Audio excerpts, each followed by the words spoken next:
Hello everyone. Today I'm going to bring you the last part of our series on how Deadraw and I in the practice group built the lineup that won the World Championship in Hearthstone last year, as well as got second place in it. And I would just want to recap the first two stages that I had pretty briefly. In the first stage, I talked a lot about how it was important for myself to explore all the possible decks out there, maybe find some hidden gems and not just play the meta and take decks off HS Replay, but also explore a little bit myself. And in the second phase, I was talking a lot about how we strategize, how we build different lineups, how these lineups came to be. And then the last part, I want to talk to you about the playtesting phase. Playtesting phase is, of course, where a lot of people do quite different work, and I want to give you a little bit of an insight into what actually happened towards the end of our lineup decisions and how you can maybe use this to your advantage when you build your lineups in the future. So stick around for that one. But first, let's talk a little bit about what we do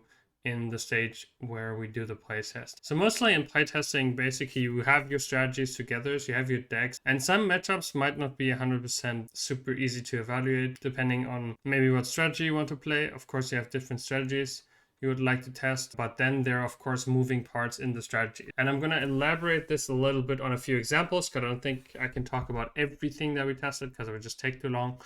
But for example, if we're talking about the strategy we were playing at the very end, which was the control kind of strategy, where we had a lot of moving pieces, we knew that we were going to play a Demon Hunter.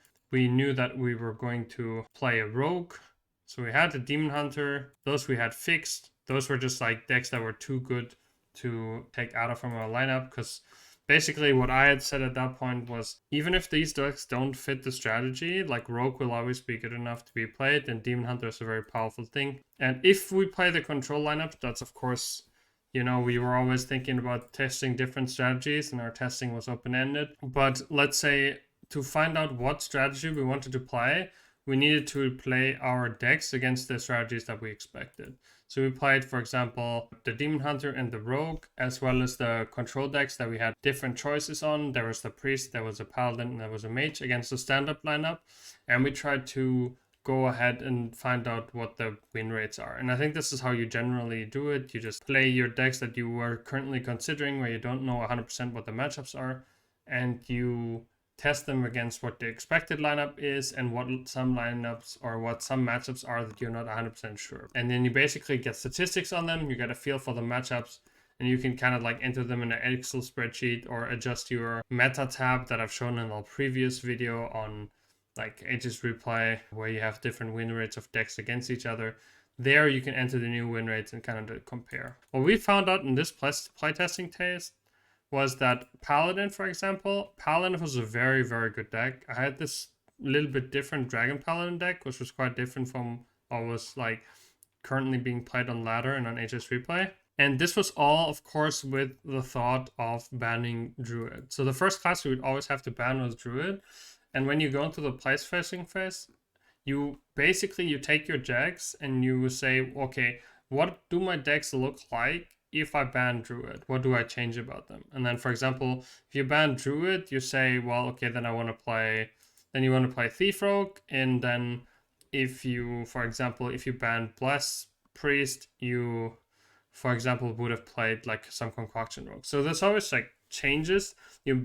Sometimes you have the same deck multiple times for every one of your ban strategies because you're allowed to play different tech cards depending on what the strategy is. So for example, the Paladin was quite different from ladder because I didn't play Jailer. I didn't feel like I needed that late game. I had this like kind of dragon build, and this did really well against Priest, and this did really well against Rogue. Same went for Mage. Mage did really well against Priest, went really well against Rogue, and did like a really nice job overall. We found out that in order to make the Rogue matchup even better in the end, we took out the Deathborn and we put in a Viper. Because sometimes, like, when the weapon was good enough from Draka in that meta, you needed something to stop them, and you were, like, usually winning with solid alibis, but when you had a Viper in the deck, you gave yourself that additional chance, and the Deathborn wasn't doing as much in the meta in general that you needed to keep that card. So these two decks, Paladin and Mage, they were doing really well against the expected, like, Rogue and Priest. They were doing really poorly against Demon Hunter, which were kind of fine, because at that point, I was saying, like, I ban Druid and I leave Demon Hunter open. But even if it gets a win, it's fine for me because I want to be better against the like really bad decks in my opponent's lineup than being good against like the good decks in your opponent's lineups, because you're more likely to think those will get a win. And at the start, I was kind of under the impression that, well, this is my lineup, like Paladin, Mage, Demon Hunter, Rogue. That seems really solid. I did kind of like how it felt into the standard lineup, which was like Blessed Priest, Miracle Rogue, Druid, and Demon Hunter. I would ban the Druid, and then the Demon Hunter would usually get a win against me in the series, and then I had like 2 decks that I could play on.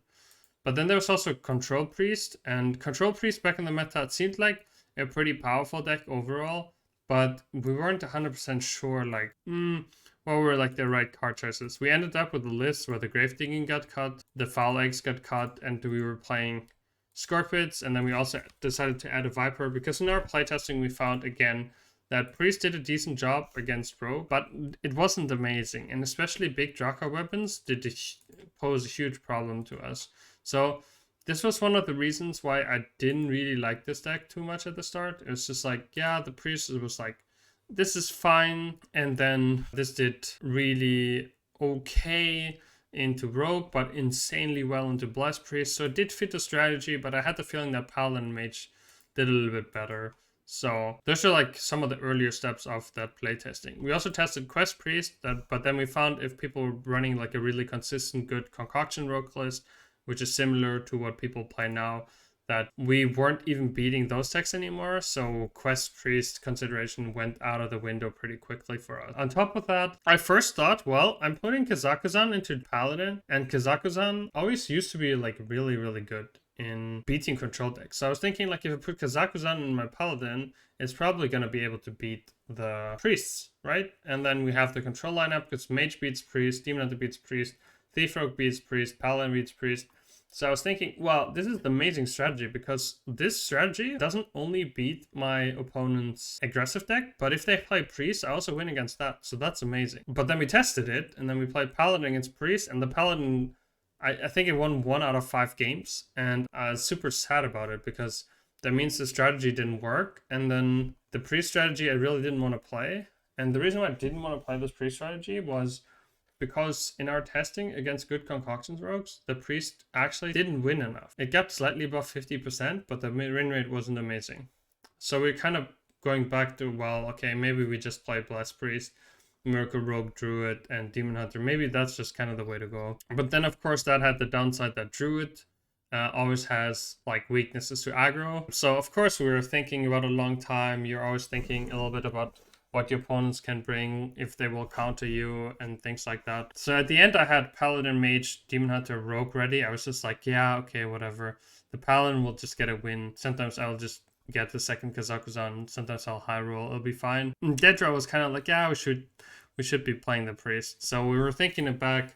And actually on the last day of the submission, I actually changed the Paladin to the Priest, because I looked a little bit through the games that we played, and I found out that Paladin against Priest wasn't winning that much. And we decided that in the Priest, this was like the original version people were playing, we would add Svalna, because Svalna would be pretty good in the mirror. So if other people had Priest, we would have like a decent version of the Priest, plus a Mage that would be really favored into it, plus a Demon Hunter, plus a Rogue. There's always like these kind of additional tech cards you can like put in your deck to make one matchup a good amount better while not losing too much on the other one. In playtesting, it's really important that you don't lose focus. I know at some point Dedra wanted to make everything more anti-Blast Priest, anti-Rogue, and we were cutting Mida and Svalna, and I told him stop.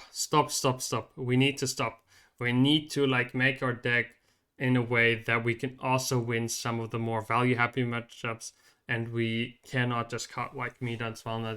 We need to keep a little bit of greed. So I was very adamant about keeping the Mida. And then he was like, well, if you really want to keep the Mida, then I think we should play Svalna. And we both agreed. That's how we finally came up with the Svalna and Priest that did really good for both of us in those matchups. And yeah, Mage was just kind of uncontested, because Mage was a deck that did really, really well. This 40 ping Mage deck did really well into Rogue, really well into Blast Priest. And then it won against the other control decks. Sure, it had like a really big downside against Druid. Like it could never win, whereas Paladin could sometimes win with pressure. And Priest could sometimes win with Plague Spreaders here. But that didn't matter, because you were banning Druid anyway. And you were kind of saying, well, this is the bad matchup, so we're trying to... Now a little bit to what can you take away if you're like maybe not preparing for the World Championship, but for a tournament. Some important things that I want to highlight is, firstly, like, you want to test the matchups that you're not 100% sure on what they are. Secondly, you want to test the matchups with the tech cards in. If you know that you have a certain tech card strategy, you would want to test the new matchups with this instead of just saying this will give me 5%. And something else that's really important and that I feel like a lot of people fall victim to, if I make my deck like better against control, I then need to also test it again against aggro and see how much percentages I'm losing. Because it's very easy to make your deck much better against the deck you're testing against, but then kind of forget about the other stuff and just kind of cope yourself into thinking, well, this matchup was good anyway. Always, if you do like changes, even if they're like kind of small, it's usually good to like retest them and not rely on like, yeah, this worked without a take card, so it'll work again. So this is the kind of advice that I can give you. And then the other last thing that I want to tell you, especially for playtesting, if you feel like you don't have enough experience in your playtesting on a deck, but you don't think the strategy is perfect, I would just advise you to go back to whatever decks you're comfortable with. Like if you're a newer player, just go back to the deck that you're comfortable with and make them like fit into a strategy. If you want to, you can refer to the like previous strategy video on how to make that happen. Like if you don't have the time to do all this playtesting, go back to the last strategizing video and just play decks that you're comfortable with.